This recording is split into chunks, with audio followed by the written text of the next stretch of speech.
Hello, welcome back to the Bible Odyssey. Tonight's story is for the person who has been praying for the same thing for a long time. The prayer that has not yet been answered in the form it was prayed for. The longing that has become part of her life, present so long it has stopped feeling like a request and started feeling like a weight. If that is you tonight, Hannah's story was written for you 3,000 years ago and for tonight. Let your eyes close, softly, without effort.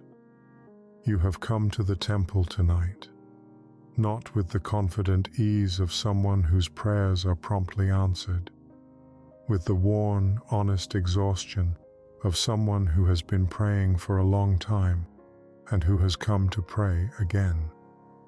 In her deep anguish, Hannah prayed to the Lord, weeping bitterly. 1 Samuel chapter 1, verse 10. You are at the temple, the longing is in your hands, and what is about to happen is not the immediate answer to the prayer. It is something that arrives before the answer, and it is enough. Let the story begin. 1 Samuel chapter 1, verses 1 through 20. There was a certain man from Ramathaim, a Zuphite from the hill country of Ephraim, whose name was Elkanah. He had 2 wives, one was called Hannah and the other Peninnah. Peninnah had children, but Hannah had none. Year after year, this man went up from his town to worship and sacrifice to the Lord Almighty at Shiloh.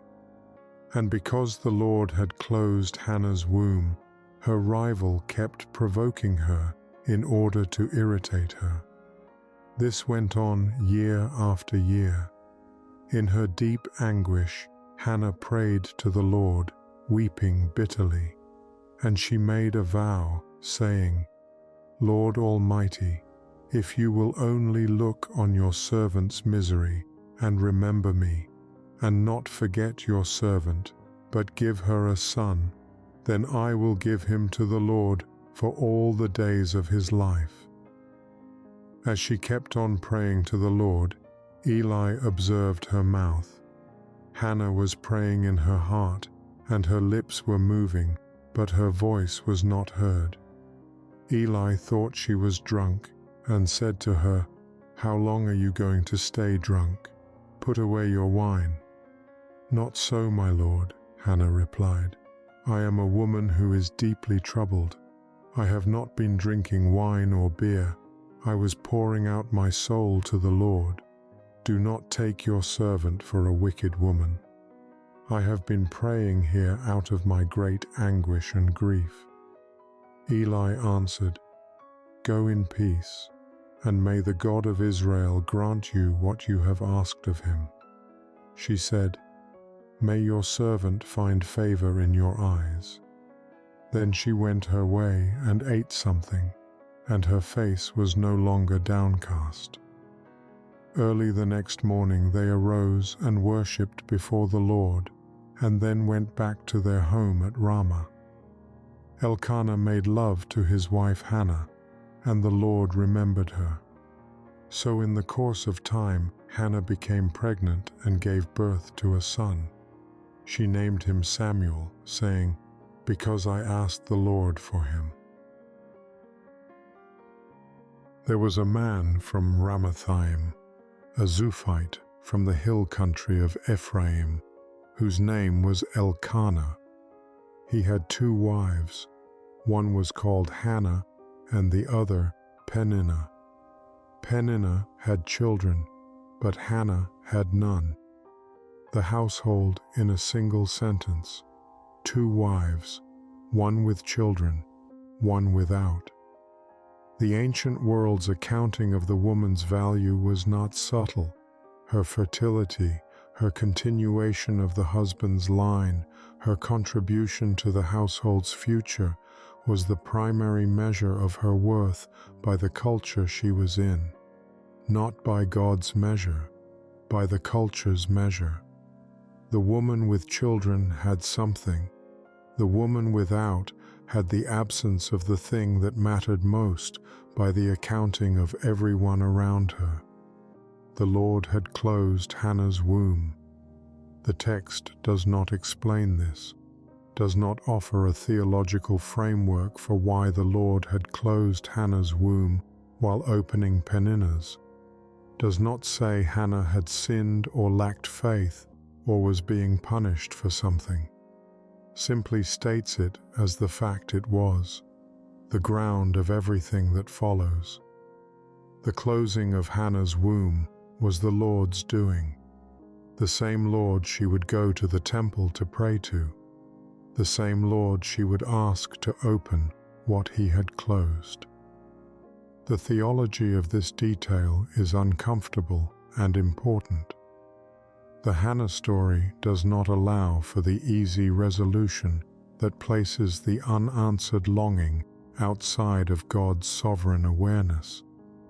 The Lord had closed her womb. The longing was known. The closing was not the absence of the Lord's attention. It was, in some way the text does not explain, within the Lord's active governance of Hannah's life.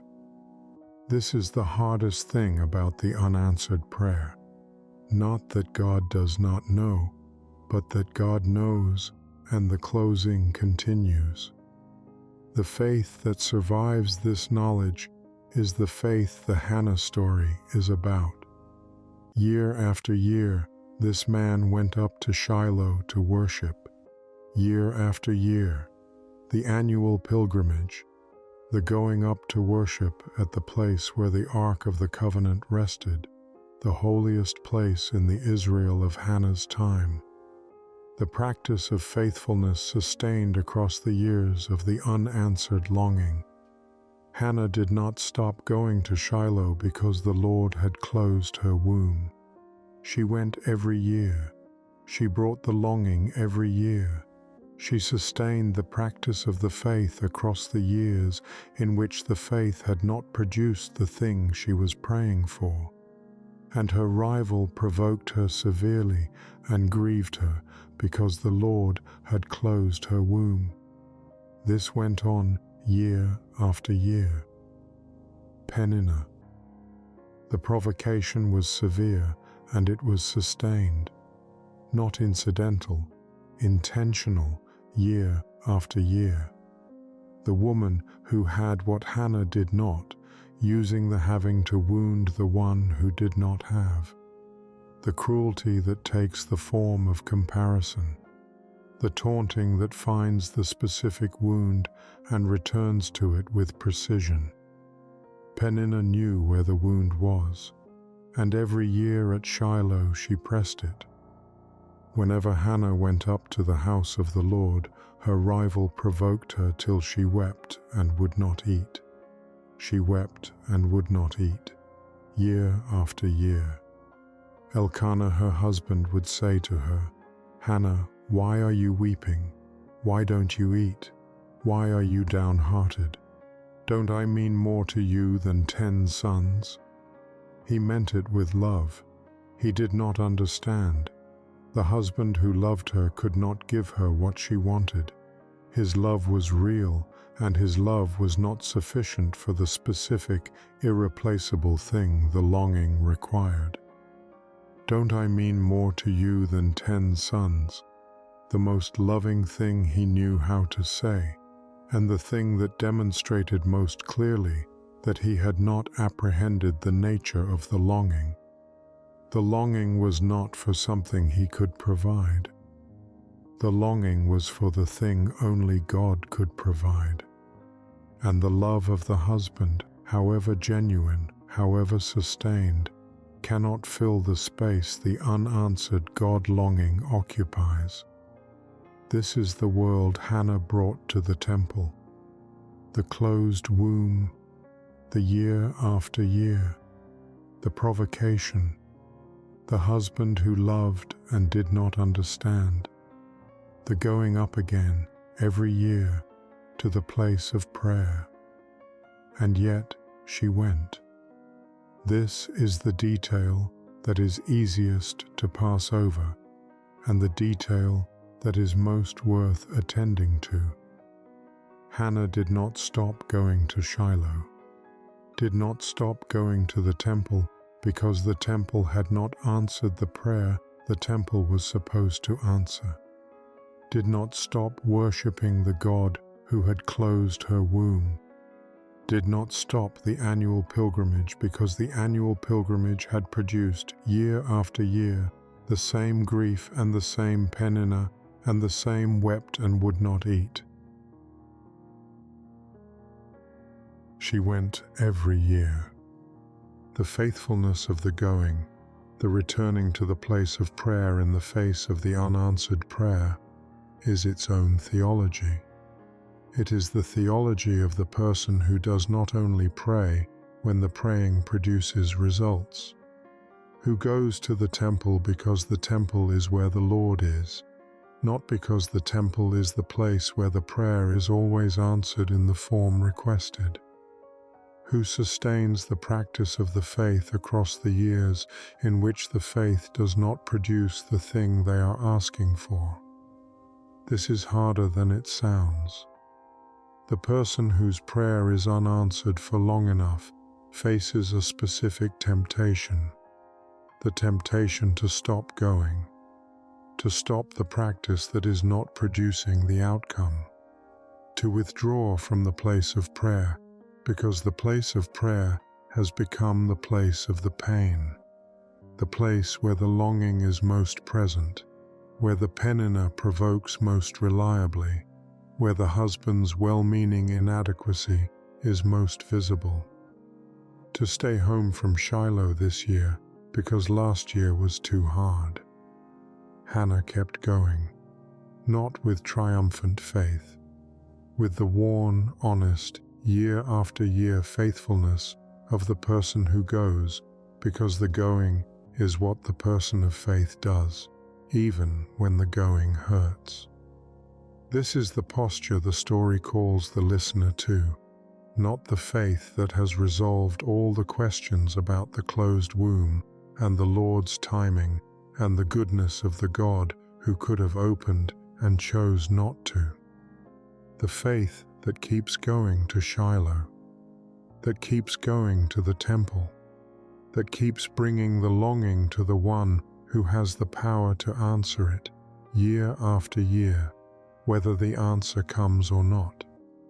This is the world Hannah brought to the temple, the closed womb, the year after year, the provocation, the husband who loved and did not understand, the going up again, and then, once, the prayer from the deep. In her deep anguish, Hannah prayed to the Lord, weeping bitterly. The theologians have a word for the tradition Hannah is entering when she stands at the temple and prays through her tears. Kina, the Hebrew lament, the specific, structured, theologically legitimate form of prayer that does not manage the grief before bringing it to God, that does not compose the emotion into something more presentable, does not find the silver lining before approaching the throne, does not perform the faith that has not yet been restored. The Kina is the prayer of the Psalms of desolation. My God, why have you forsaken me? How long, Lord, will you forget me forever? Out of the depths I cry to you, Lord. The tradition of the prayer that comes from the bottom of the interior and arrives at God's feet without passing through the editing of the appropriate theological response. Hannah's prayer at the temple is the first recorded personal petition in the Hebrew Scriptures. This is the theological detail most people miss.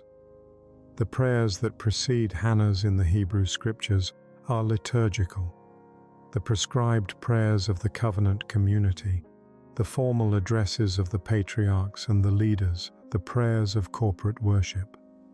Hannah's prayer is different. It is not liturgical. It is not prescribed. It is not liturgical. It is not prescribed. It is the spontaneous cry of a specific woman in a specific condition, the interior anguish of the person who has been holding the longing for long enough that the holding has produced a crisis, and who brings the crisis to God without preparation, without composure, without the theological scaffolding that the public prayer requires. Lord Almighty, if you will only look on your servant's misery and remember me, and not forget your servant, but give her a son, then I will give him to the Lord for all the days of his life. The specific details of this prayer are worth attending to. Look on my misery. The first request is not for the child. It is for the seeing, the being looked upon by the one who has the power to see. Hannah does not begin with the request. She begins with the desire to be noticed, to have the Lord's attention directed specifically, personally, toward her specific personal condition. This is the prayer of the person who has been invisible in their longing, who has carried the private grief without adequate witness, and who asks first to be seen. Remember me. The second request is the ancient covenant language. The Lord who remembers is the Lord who acts on behalf of the one remembered. The Lord who remembered Noah after the flood. The Lord who remembered Abraham when the cities burned. The Lord who remembered Rachel when he opened her womb.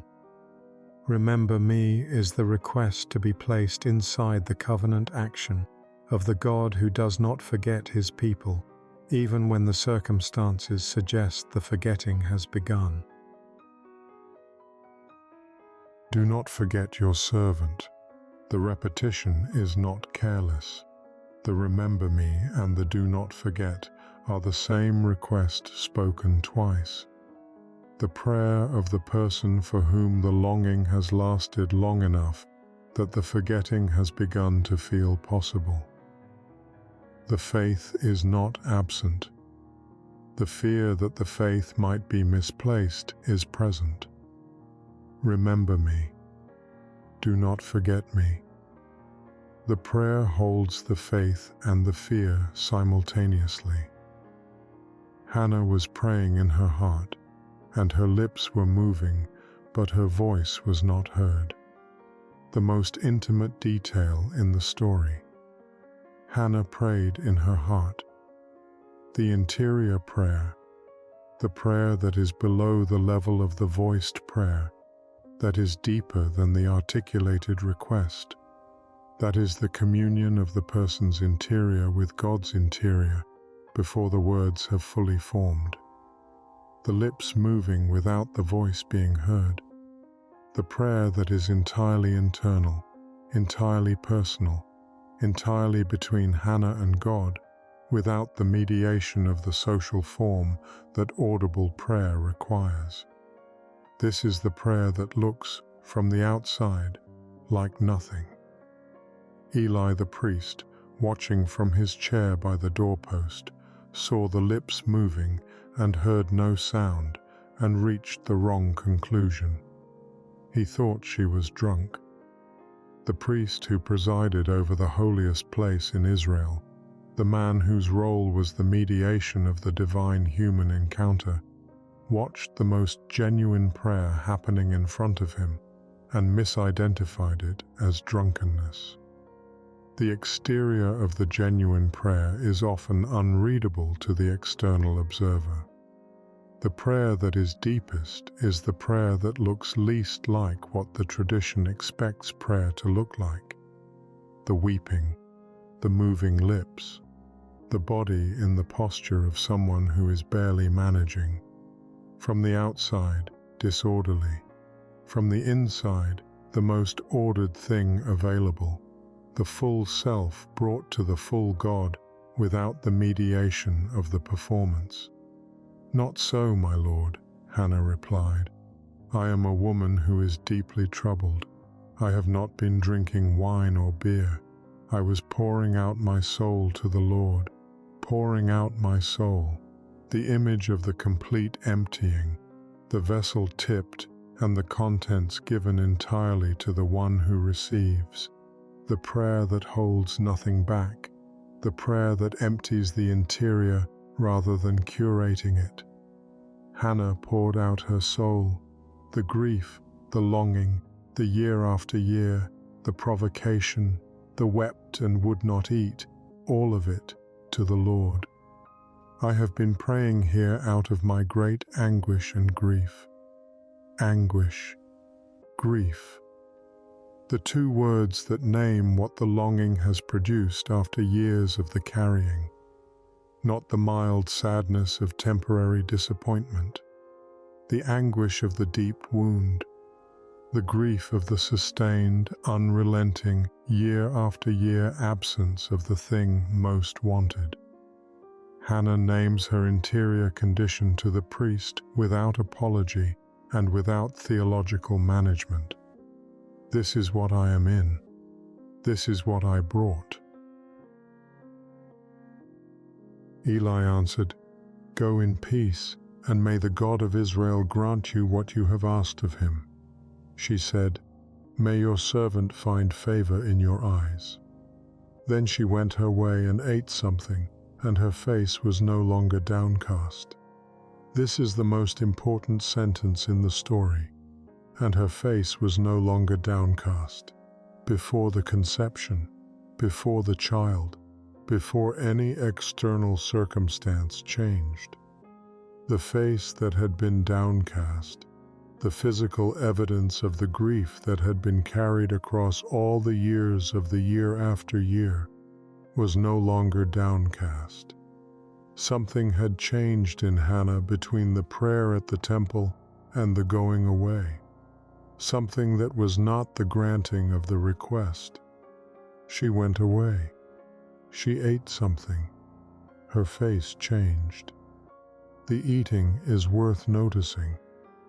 Whenever Hannah went up to the house of the Lord, her rival provoked her until she wept and would not eat.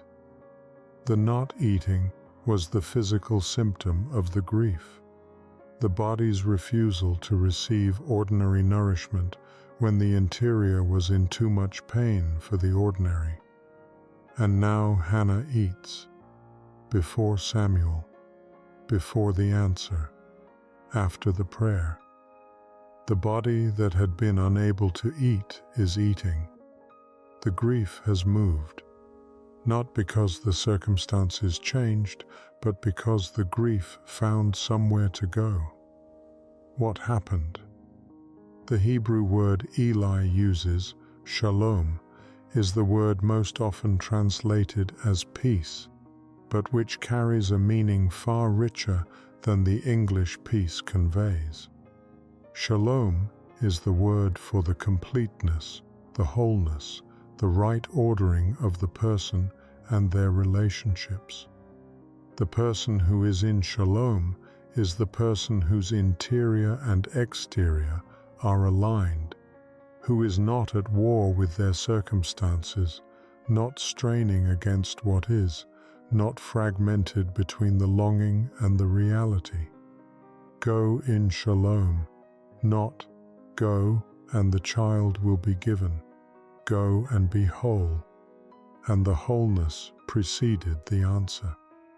The theologians have discussed this moment for centuries. Did Eli's blessing give Hannah a confidence that her prayer had been heard, a certainty of faith that produced the interior change before the external change? Did the act of pouring out the soul, the complete emptying of the interior toward God, produce in Hannah the relief of having fully given the longing to the one who received it? Was the peace the fruit of the prayer being heard, rather than the fruit of the prayer being answered? The text does not explain the mechanism. It simply records the fact. She went away, she ate something, her face was no longer downcast.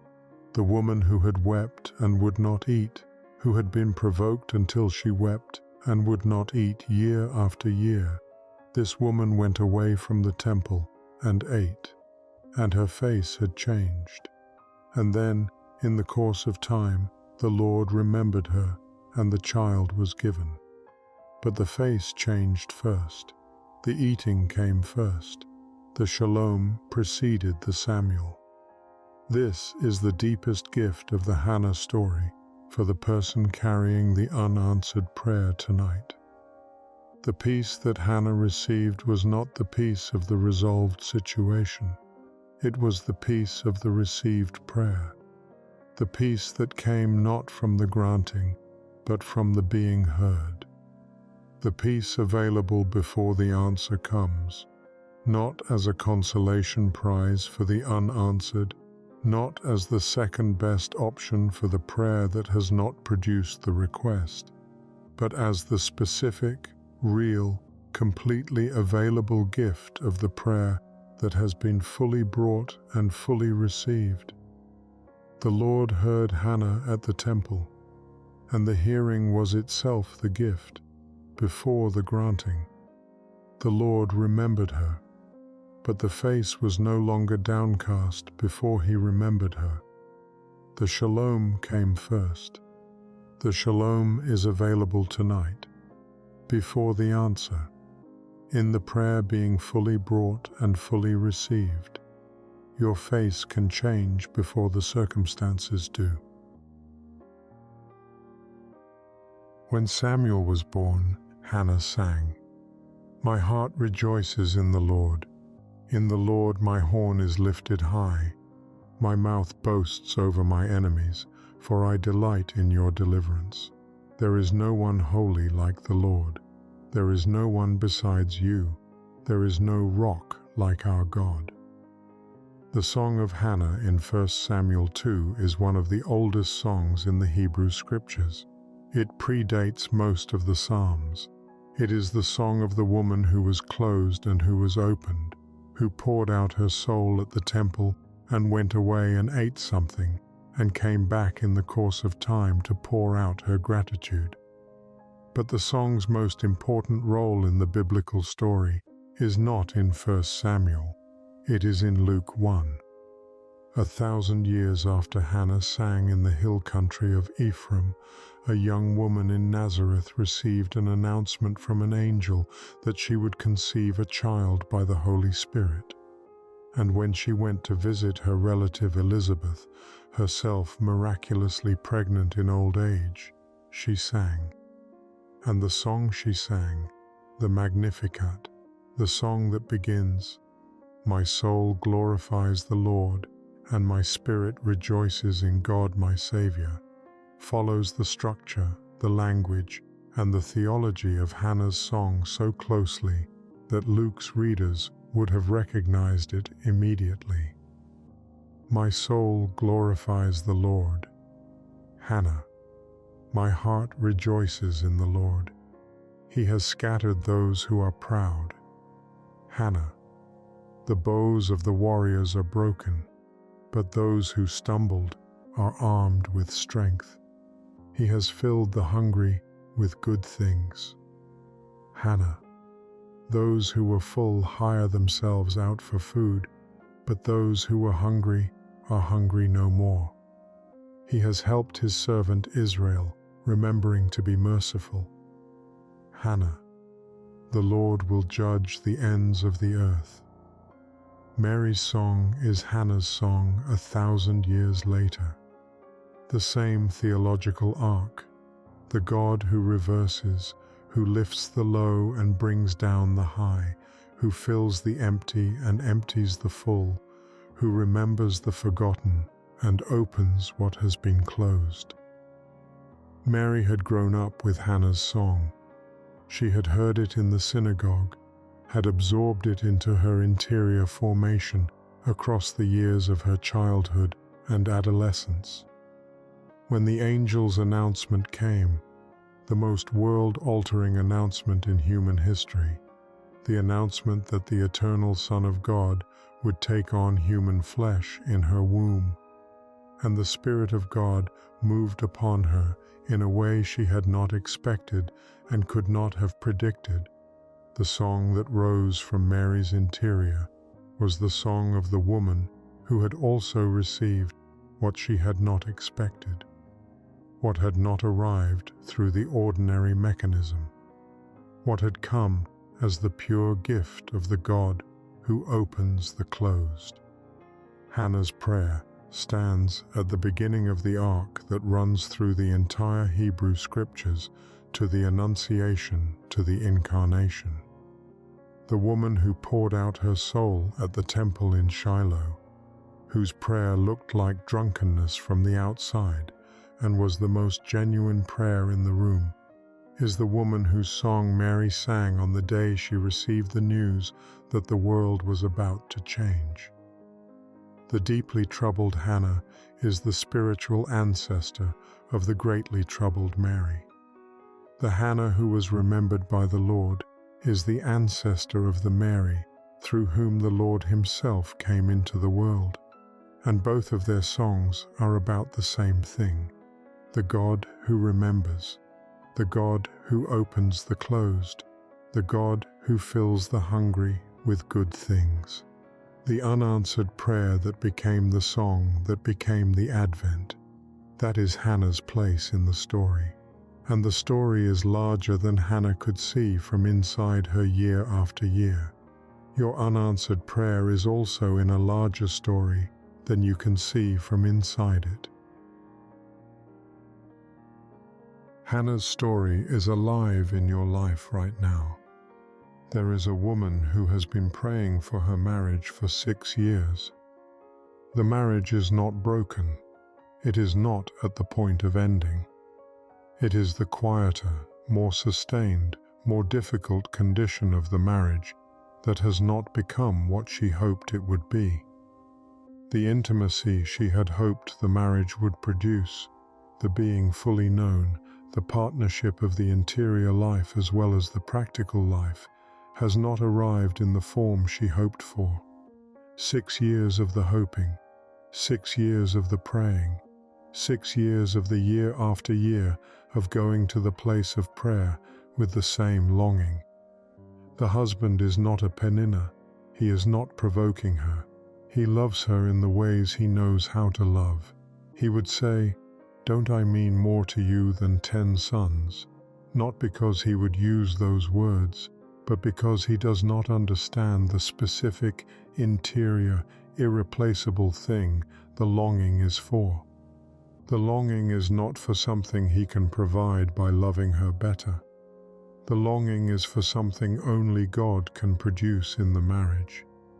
And the 6 years of the praying have not produced it yet. She has come to the temple tonight. Lord Almighty, if you will only look on my misery and remember me. The prayer poured out, not composed, not curated, not managed into the appropriate theological form, poured out. The 6 years of the quiet grief given entirely to the one who receives it.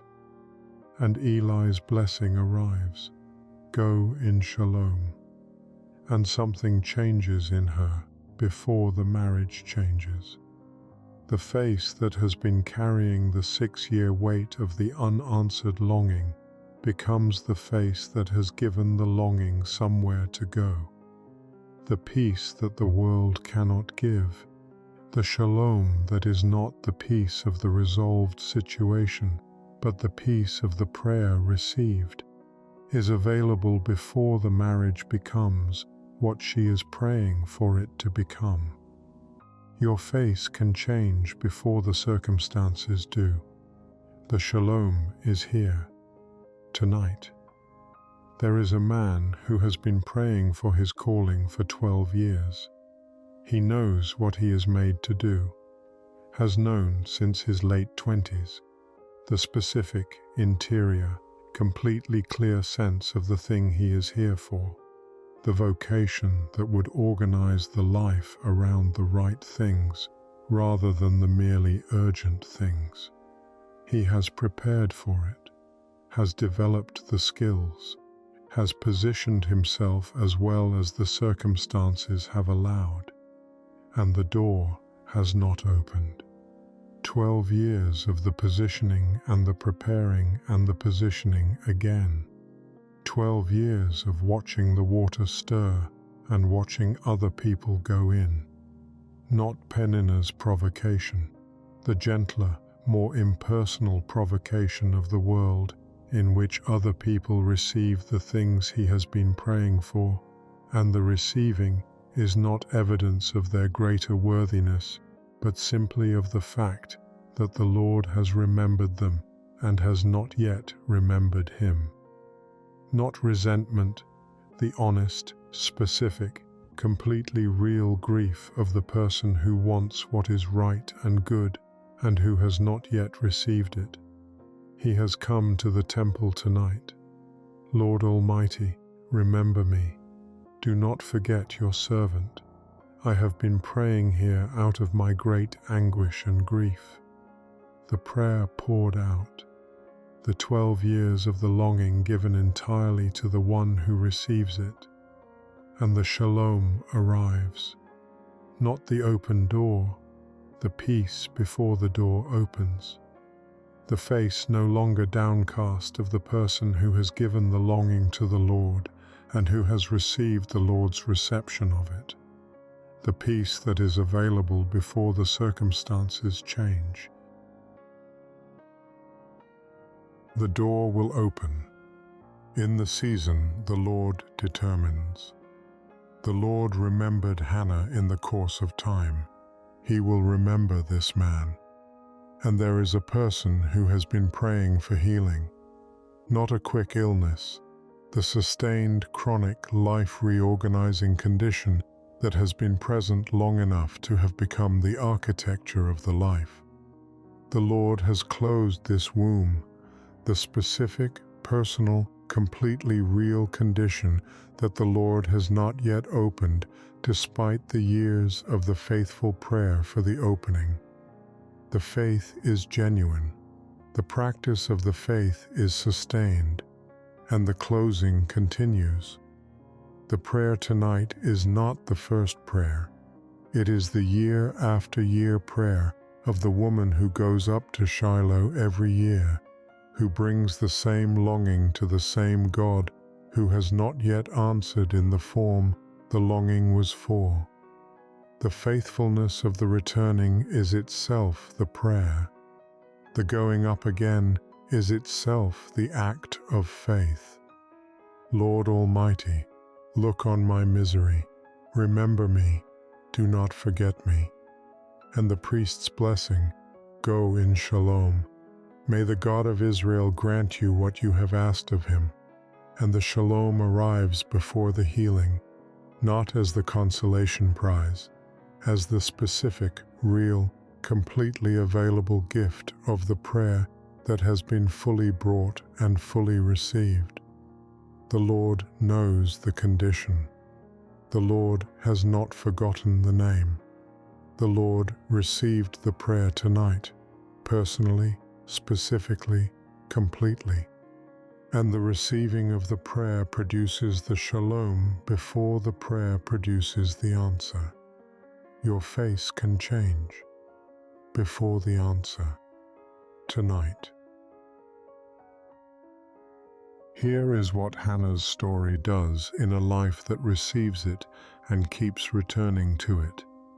It teaches the person to pray the Kinah, the lament prayer, the prayer that does not manage the emotion before bringing it to God, that does not compose the grief into something more presentable, that pours out the soul rather than curating the soul before the pouring, is the most difficult form of prayer for people formed in traditions of composed public worship. The lament prayer is undignified. It looks, from the outside, like what it is: the person in genuine distress, bringing genuine distress to God, without the theological scaffolding that public prayer requires. And it is the most honest form of prayer available.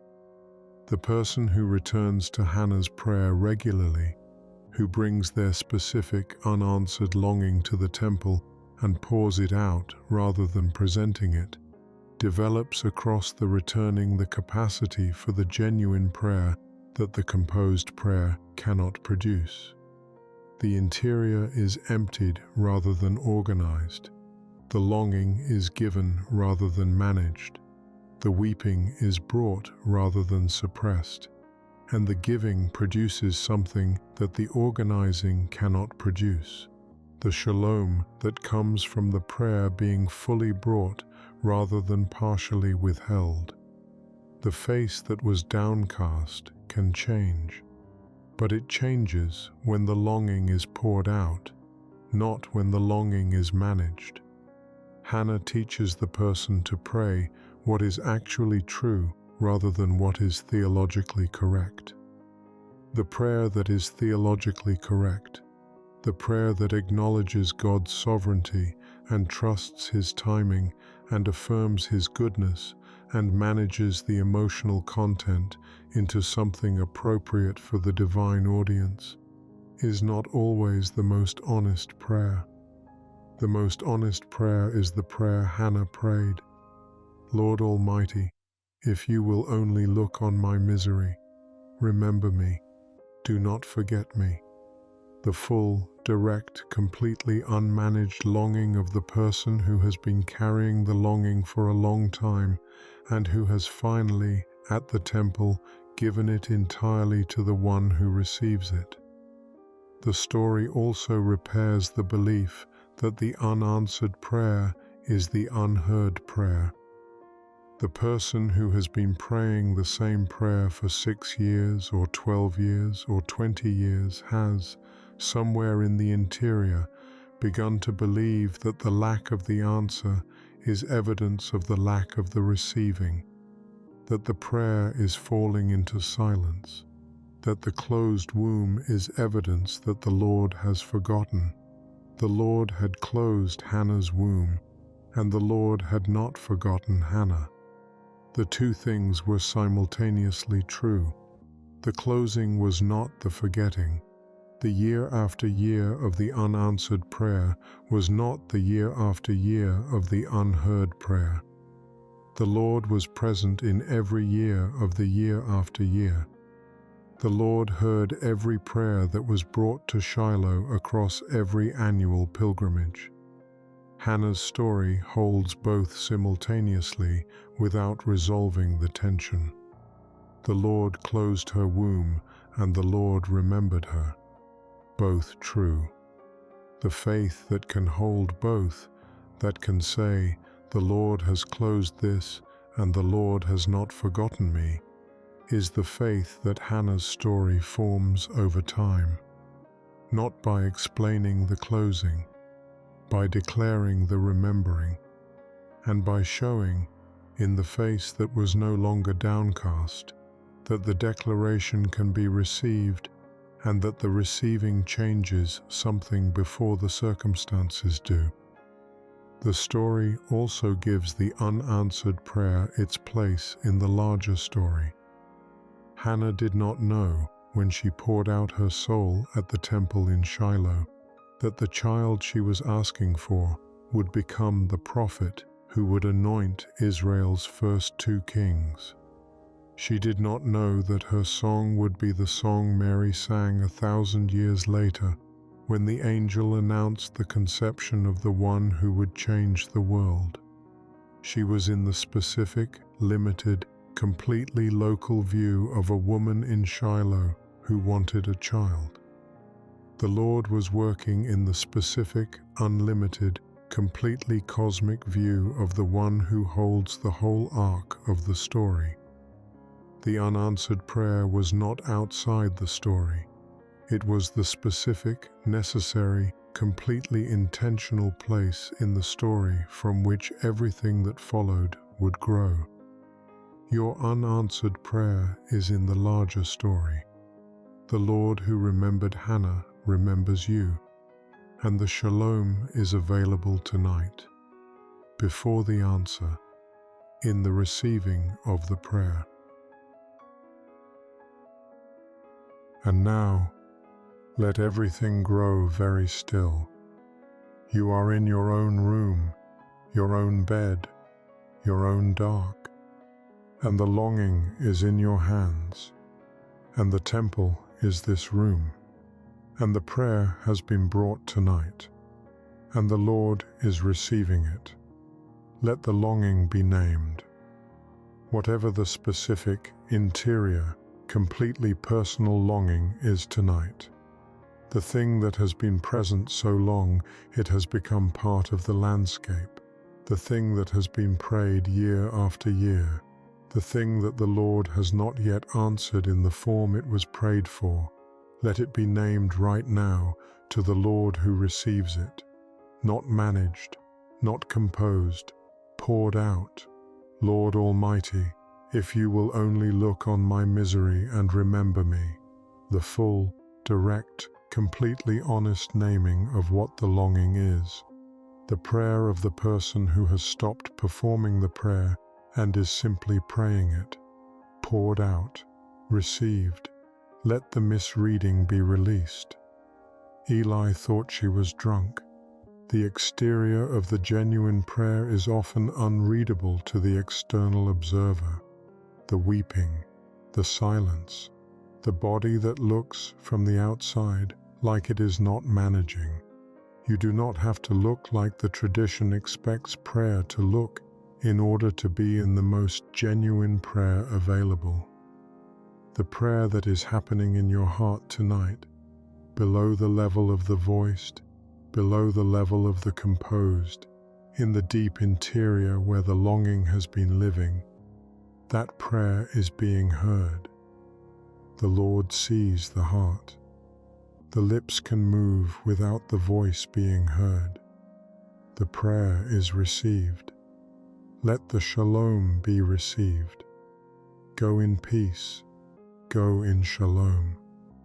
The wholeness that is available before the answer, the completeness that the prayer fully brought and fully received produces before the prayer produces the answer. The face that was no longer downcast changed before the circumstances changed. The shalom is not the peace of the resolved situation. It is the peace of the received prayer. And the prayer has been received tonight. The Lord Almighty received it. And the shalom is available right now, in this room, in this dark, in this lying down. The face that has been carrying the weight of the unanswered longing can change tonight.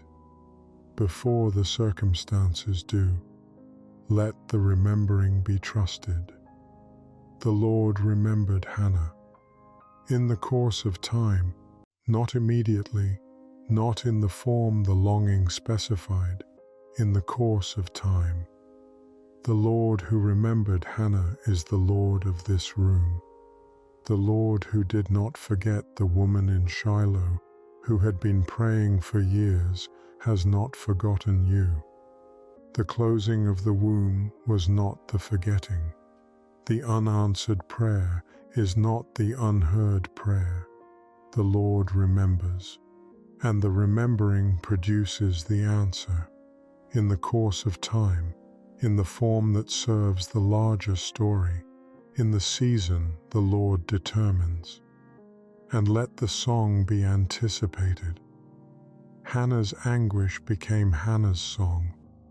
The woman who wept and would not eat at Shiloh sang, "My heart rejoices in the Lord when the Lord remembered her."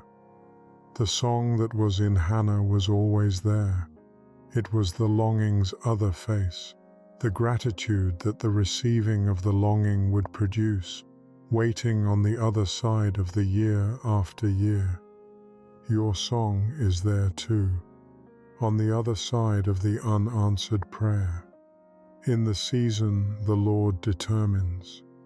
When the Lord remembers you, and He will, the song that has been waiting will rise, and you will sing with Hannah, and you will sing with Mary, and the song will be the praise of the one who opens what has been closed. In her deep anguish, Hannah prayed to the Lord, weeping bitterly. 1 Samuel 1:10, NI5. I was pouring out my soul to the Lord. I have been praying here out of my great anguish and grief. 1 Samuel 1:15-16, NY5.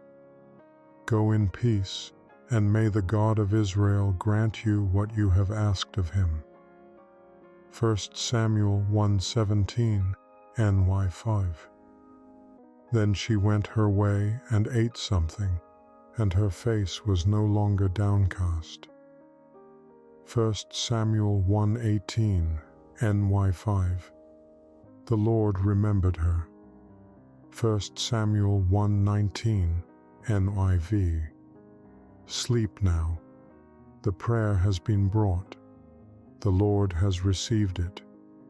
And the one who remembered Hannah, who looked on her misery, who received the poured out soul, who gave the shalom before the answer, whose song Mary sang 1,000 years later, who remembered her in the course of time, is here, in this temple, in this room, receiving, remembering, through the whole, long, received night.